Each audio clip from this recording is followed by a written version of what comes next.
Salut, c'est Quentin, bienvenue dans cette nouvelle vidéo. Aujourd'hui, je vais vous montrer comment vendre un ebook sur Amazon en quelques minutes seulement et je vais vous montrer que c'est pas si compliqué que ça parce que personnellement, j'en vends tous les jours. Je suis loin d'être un grand écrivain ou je suis encore loin d'être un marketeur à renommée internationale. Enfin bref, voilà. Et sur ce dernier mois, eh bien, si on clique dans rapport, on va voir combien est-ce que j'ai généré. C'est outils d'estimation des redevances. Voilà, en général, je fais environ 500 euros par mois avec mes e-books donc sur Amazon KDP. Vous voyez, et il n'y a rien d'exceptionnel, c'est pas des résultats, oui, je suis pas en train de vous mentir en vous disant que je fais 10 000 euros par mois avec mes e-books, loin de là. Je génère environ, c'est une moyenne 500 euros par mois avec mes e-books, en sachant que c'est du pur automatique, c'est-à-dire qu'à partir du moment où vous avez créé vos e-books, ils se vendent tout seuls sur Amazon, vous n'avez absolument rien d'autre à faire. Donc ça s'appelle vraiment des revenus passifs dans toute leur splendeur. Et en plus, ça ne fera qu'augmenter parce que plus vous laissez longtemps vos e-books sur Amazon, plus vous récoltez des avis positifs et plus ça donne envie aux gens d'acheter vos e-books. Donc en général, c'est des revenus qui sont exponentiels et c'est ça qui rend la chose très intéressante. Alors bien sûr, encore une fois, je ne vais pas vous mentir en vous disant que j'ai fait ça en 2 secondes. C'est un travail quand même de longue haleine parce que ça demande quand même pas mal de temps et d'efforts. Même si voilà, ça n'a rien de difficile en soi. Et aujourd'hui, je vais vous montrer comment j'ai fait moi, étape par étape, pour mettre en vente mes e-books sur Amazon KDP. Donc bien sûr, l'étape préalable, ça va être évidemment de vous inscrire sur Amazon KDP. Ça va être de rentrer votre nom, votre prénom, votre adresse, etc., etc. Et le plus important, un IBAN pour pouvoir recevoir vos redevances. Ok, maintenant, une fois inscrit, eh bien, vous allez tomber sur cette page d'accueil qui est, tac, tac, tac, bibliothèque. Donc vous allez tomber sur cette page d'accueil ici, ça va vous proposer de créer un e-book. Vous allez avoir votre bibliothèque de livres qui est juste ici. Et moi, ce que je vous conseille, du coup, pour créer votre e-book, eh ben, tout simplement, ça va être d'appuyer sur le bouton jaune ici, créer, OK, et choisissez e-book Kindle ici, parce que livre broché, on ne va pas en parler dans cette vidéo, livre relié encore moins, et page de série, ça ne nous intéresse pas du tout. Donc nous, ce qui nous intéresse, c'est vraiment de publier un e-book Kindle. Donc créer un e-book, et à partir de ce moment-là, on va voir étape par étape comment faire. Donc au niveau de la langue, vous laissez en général français. Et ensuite, au niveau du titre du livre. Alors attention, écoutez bien ce qui va suivre. Le titre du livre, ça a une extrême importance dans vos futures ventes. Vraiment, vraiment, il s'agit de ne pas choisir un peu à la va-vite votre titre, il doit reposer sur deux critères qui sont indispensables. Déjà, de un, il doit contenir le mot-clé principal de votre thématique, afin de favoriser le référencement de votre e-book sur Amazon par la suite. Et deuxième critère, il doit être fort d'un point de vue marketing, et votre titre, il doit être vendeur pour forcer à l'achat. Du coup, moi, j'ai relevé un peu une structure gagnante d'un bon titre de livre SEO friendly et accrocheur d'un point de vue marketing. C'est-à-dire que votre titre de livre, c'est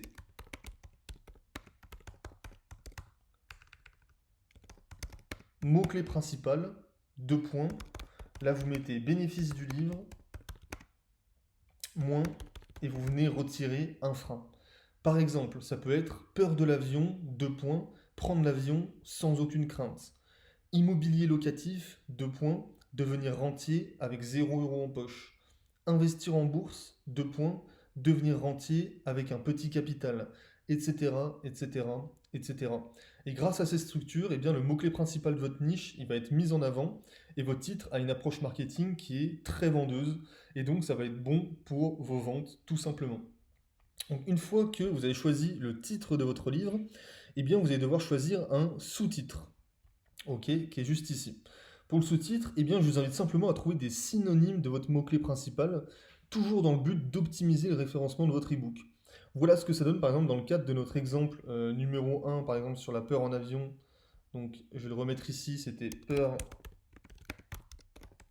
de l'avion, deux points, prendre l'avion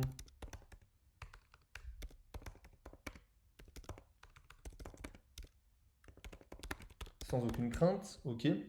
Et le sous-titre, ça peut être par exemple apprendre à gérer sa peur de l'avion, je sais pas moi, par soi-même. Ok, tout simplement. Voilà pour le titre et le sous-titre. Ensuite, au niveau série, cette section ne va pas nous intéresser vraiment. En fait, elle a d'utilité que si vous avez pour ambition de publier une série d'e-books sur la même thématique avec une suite logique du genre tome 1, tome 2, etc. etc. Ensuite, numéro d'édition, pareil, ça ne va pas nous intéresser. Et ensuite, dans auteur. Alors ici, vous devez rentrer votre nom d'auteur. Là, vous avez deux solutions. Ou bien vous mettez votre vrai prénom et votre vrai nom, ou bien, dans un autre cas, vous pouvez prendre ce qu'on appelle un nom de plume. Donc ne prenez pas cette étape à la légère parce qu'il y a une véritable stratégie qui se cache derrière. Si vous vendez un e-book sur Amazon via par exemple votre blog, alors moi je vous conseille de mettre votre véritable identité parce que ça semble beaucoup plus pertinent. Du coup, vous deviendrez un réel auteur et ça va augmenter votre crédibilité aux yeux de votre communauté. A l'inverse, si vous avez pour objectif de vendre un e-book sur des thématiques différentes, alors un nom de plume, eh ben, ça va être beaucoup plus approprié. Ok? Donc vous voyez, cernez bien les deux stratégies. Donc là, pour l'exemple, on va mettre, moi je vais mettre mon vrai prénom et mon vrai nom. Voilà, Quentin Haguet. Contributeur, là ici, contributeur, je vous conseille de ne pas remplir ce champ, à moins que vous ayez des contributeurs qui vous aient aidé à faire le livre. Ensuite, dans la description. Cette section, elle est particulièrement importante pour le référencement de votre e-book. Donc encore une fois, faites-y très très très attention. Pour rendre votre e-book sur Amazon, il va de soi que votre livre, en fait, il doit être bien positionné, sinon, ben voilà, vous ferez aucune vente, hein, ça va de soi. C'est en grande partie grâce à la description du livre que votre référencement va être impacté. Et c'est par ailleurs cette même description qui sera lisible par les utilisateurs d'Amazon sur la fiche produit du livre. Donc, vous ne devez pas du tout faire les choses au hasard, et je vais vous expliquer comment structurer votre description. Donc, dans un premier temps, vous allez marquer votre quatrième de couverture. Vous savez, la quatrième de couverture, c'est tout simplement le dos du livre. Ok. Donc, si vous avez écrit votre e-book, vous avez sans doute déjà votre quatrième de couverture. Si ce n'est pas le cas, eh ben, écrivez-la tout simplement. Elle viendra se positionner en première position dans la description de votre livre. Ok. Vous avez environ entre 350 et 400 mots pour donner envie d'acheter votre livre. Ok. Jusque-là, tout va bien. Ensuite, en deuxième position, donc un quatrième de couverture. En deuxième position, vous allez écrire votre sommaire. Vous allez insérer le sommaire de votre livre, puisque en fait, il va indiquer à vos futurs lecteurs comment se compose l'e-book. Et si votre sommaire est bien fait, eh ben, lui doit comporter également des mots-clés. Et en plus, il va donner envie à vos futurs lecteurs de vous lire, tout simplement. Et ensuite, la troisième catégorie, vous allez venir mettre une petite catégorie à propos de l'auteur. Et ici, vous allez faire un peu de storytelling en racontant brièvement la vie de l'auteur, même s'il s'agit d'un nom de plume. Le but, c'est tant que vos futurs acheteurs se sentent concernés et qu'il y a un lien émotionnel qui se crée.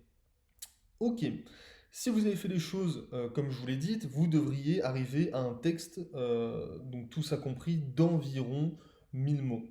C'est la longueur idéale pour un bon référencement sur Amazon. Il y a une dernière petite optimisation à mettre en place, c'est mettre en gras vos mots-clés. Je vous suggère de mettre en gras exactement 7 mots-clés, pas un de plus, pas un de moins. Pourquoi? Parce qu'on va voir ça tout simplement dans la partie suivante. Et dans la partie suivante, justement, hop, tac, tac, tac. Donc, droit de publication, déjà, bien entendu, vous allez sectionner la case je détiens les droits d'auteur.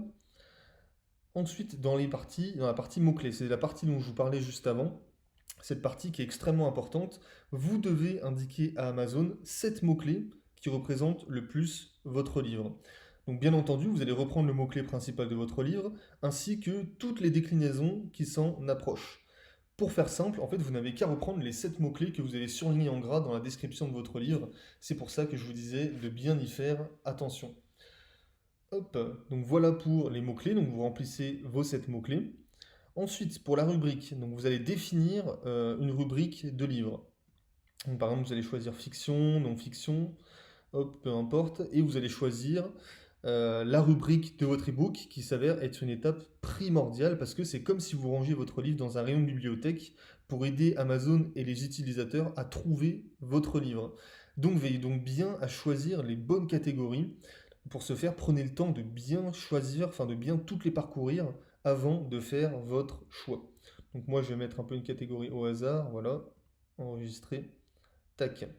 Ensuite, âge et niveau scolaire, je vous conseille, enfin, à moins que votre livre ne soit destiné aux enfants, de ne toucher absolument à rien. Et option de publication, eh bien, deux solutions s'offrent à vous. Soit vous publiez votre ebook maintenant, soit vous choisissez de le mettre en pré-vente. Bien entendu, moi je pense que vous voulez le publier le plus vite possible, pas vrai? Donc sélectionnez, je souhaite que mon livre paraisse maintenant. À partir de ce moment-là, vous cliquez sur enregistrer et continuer. Voilà. Ça va nous rediriger vers la deuxième étape, l'étape manuscrit. On va arriver à l'étape de chargement du manuscrit de l'ebook. Je vous recommande de laisser cocher sur non la technologie des droits numériques. Ensuite, on va passer au chargement de l'ebook. Donc juste ici, charger le manuscrit de l'ebook. Comme vous pouvez le voir, les formats recommandés sont DocX, EPUB et KPF. A noter que si vous chargez votre ebook au format DocX ou au format EPUB, celui-ci en fait il va pas s'afficher correctement à la lecture et le compte rendu, enfin le rendu pardon, il sera pas vraiment optimal. Donc moi je vous recommande vraiment, même absolument, de télécharger votre ebook au format KPF. Alors là vous allez me poser la question, ouais mais comment on fait? Ben, moi je vous suggère de vous rendre sur la plateforme qui s'appelle 5euros.com, tout simplement, et de chercher un prestataire qui vous mettra en page votre document comme il se doit, qui vous fera un sommaire cliquable et qui vous donnera le rendu au format KPF. Donc je pense que si on marque KPF dans la barre de recherche, voilà, vous voyez, vous trouvez déjà, je vais vous convertir votre livre PDF Word ou InDesign au format EPUB ou KPF, etc., etc. Vous trouvez des prestataires qui vous feront ça pour vraiment pas cher du tout. Donc ça, c'est très important de le faire au format KPF. Vous en aurez pour quelques dizaines d'euros tout au plus, mais il s'agit d'une dépense qui est vraiment obligatoire si vous voulez un rendu qui est professionnel. Ensuite, on va s'attaquer à la couverture de l'ebook Kindle. Le chargement de la couverture de votre ebook, vous avez en fait deux grandes options. La première, c'est de passer directement par le créateur de couverture d'Amazon, donc qui est juste ici. Euh, Solution en fait que je vous suggère d'éviter de toute urgence. Pourquoi? Parce que le rendu, franchement, il est dégueulasse. Ok, on va pas se mentir, on va pas mâcher ces mots.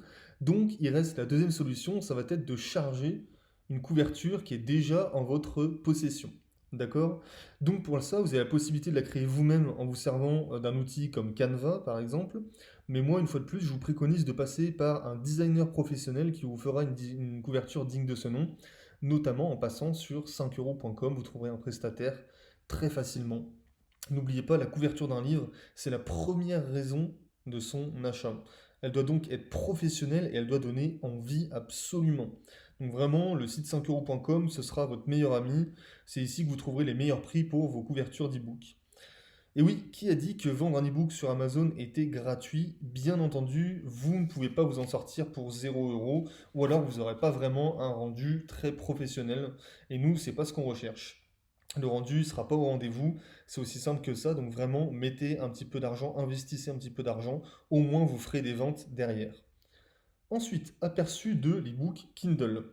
Maintenant que vous avez chargé votre manuscrit au format KPF, maintenant que vous avez chargé votre couverture au format JPEG, eh bien il est temps de voir l'aperçu de votre e-book, si tout rentre bien dans les clous. Pour ce faire, eh bien, vous n'avez qu'à cliquer sur lancer l'outil de prévisualisation, tout simplement.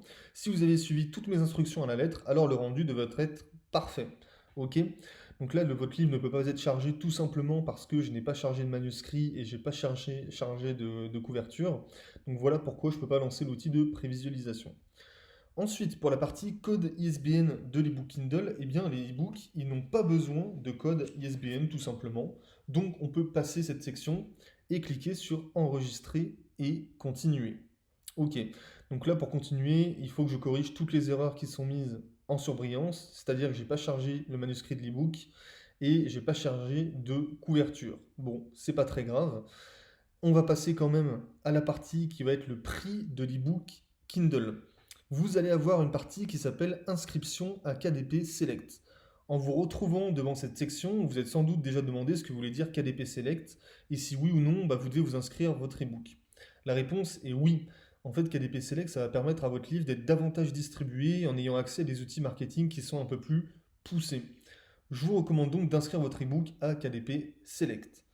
Ensuite, vous avez une section qui s'appelle territoire. En sélectionnant tous les territoires, vous permettez à votre e-book de se vendre dans le monde entier, donc peu importe le pays.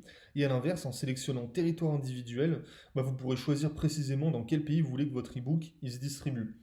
Personnellement, moi je coche toujours tous les territoires. Pourquoi se priver? Ensuite, il y a une catégorie qui s'appelle site de vente principal. Ici, il s'agit d'une section qui est particulièrement importante. Pourquoi? Parce que il ne faut pas vous tromper. Votre choix, il va déterminer le prix fixé sur les autres pays. Donc, il faut que vous veniez sélectionner le pays dans lequel vous pensez réaliser la majorité de vos ventes avec votre e-book. Si votre livre est en français, sélectionnez Amazon.fr. Si votre livre est en anglais, sélectionnez Amazon.com, etc., etc. Et enfin, on arrive à la dernière catégorie qui s'appelle tarification, redevance et distribution. Et ça, c'est une partie qui est très intéressante. Ça va être la définition du prix de vente de votre e-book. Ici, on va voir les deux stratégies de tarification qui vous permettront de vendre plus et plus vite. Vendre un e-book sur Amazon, en fait, ça n'a rien de sorcier, mais il faut quand même arriver avec un certain bagage pour espérer faire des ventes. Donc, vous remarquerez qu'on vous propose deux types de formules de redevance. Une formule où vous empochez seulement 35% des bénéfices et une formule où vous empochez 70% des bénéfices. Donc là, vous allez me dire, Quentin, c'est évident, on va prendre celle à 70%, mais pas si vite. La différence entre ces deux formules, en fait, elle réside dans la tarification de votre e-book. En fait, si vous voulez, la formule à 35%, elle vous permet de fixer à n'importe quel prix votre e-book. Par exemple, 150 € si vous le souhaitez. Cependant, on va pas se mentir, personne n'achète de e-book à ce prix-là et vous ne toucherez que 35% du prix. Tandis que la formule à 70%, elle vous permet de fixer le prix de votre e-book à un maximum 9,99 €. Ce qui en soi n'est pas si dérangeant car peu de personnes achètent des e-books plus chers que ce prix-là. Donc au final, si on devait prendre une décision, moi je vous recommande vivement de sélectionner la formule de redevance à 70% et de fixer le prix de votre e-book à 9,99 €. Même si au tout début, je vous recommande de le fixer à seulement 4,99 €. Pourquoi? Parce qu'en faisant ça, vous augmenterez les achats de votre livre parce qu'il ne sera pas cher et vous récolterez beaucoup plus d'avis sur votre livre. Et les avis ils sont vraiment très très importants pour faire grimper vos ventes. Et une fois que vous estimez avoir assez d'avis, et bien là, vous remonterez le prix à 9,99 € tout simplement. Donc voilà comment publier un e-book sur Amazon. Tout bêtement, vous voyez, il n'y a rien de sorcier. Tac, tac, tac, tac, tac, on va retourner ici. Il n'y a rien de sorcier. Et si vous voulez arriver à ce genre de résultat, écoutez, il ne vous reste plus qu'à publier votre premier bouquin sur Amazon. Je vous souhaite bon courage, bonne chance et je vous dis à tout de suite dans une prochaine vidéo. Ciao, ciao.